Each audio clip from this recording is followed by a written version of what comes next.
আসসালামু আলাইকুম গাইস, আপনারা সবাই কেমন আছেন? যে দূর দূরান্ত থেকে আমার এই ভিডিওটা দেখতেছেন, অবশ্যই আপনাদের কাছে আমার সালাম।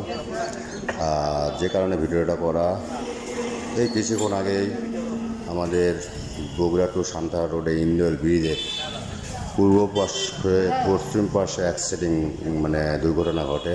এই অ্যাক্সিডেন্টে খুব মর্মান্তিক অ্যাক্সিডেন্ট।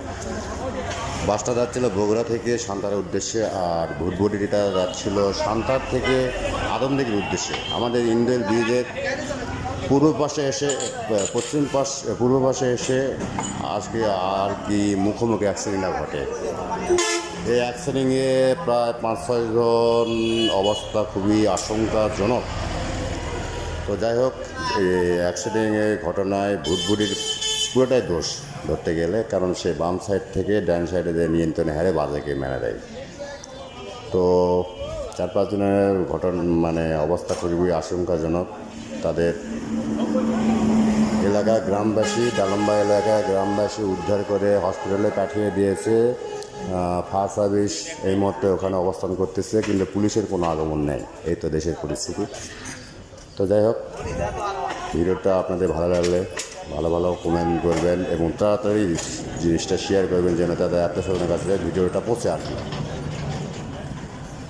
আর আত্মীয়স্বজনের কাছে বুঝলে অবশ্যই যোগাযোগ করবে আদমদীঘি থানায়, কারণ যেহেতু আদমদীঘি থানা এরিয়ার ভিতর। তো আর কি বলবো, এটুকুই। আর আপনাদের কাছে অনুরোধ, ভিডিওটা শেয়ার করবেন যেন আত্মীয়স্বজনের কাছে ভিডিওটা পৌঁছে। আর যারা দুর্ঘটনা কবলিত হয়েছে আর কি, তাদের অবস্থা আসলেই আশঙ্কাজনক। 4-5 জনের সে আদমদীঘি নিয়ে গেছে। আদমদীঘি মনে হয় জব দিছে নাকি, জব দিছে, বগুড়া নিয়ে যেতে হবে। মারা যায়নি, তবে হাত পা এর অনেক ক্ষতি হয়েছে আর কি এর আগে। তো যাই হোক, যাদের ভিডিওটা ভালো লাগলে অবশ্যই শেয়ার করবেন, কমেন্ট করবেন, লাইক করবেন। আর আমাদের পাশে থাকবেন, যেন আমরা এইভাবে আরও নিত্য ভিডিও দিতে আপনাদের উপহার দিতে পারতো।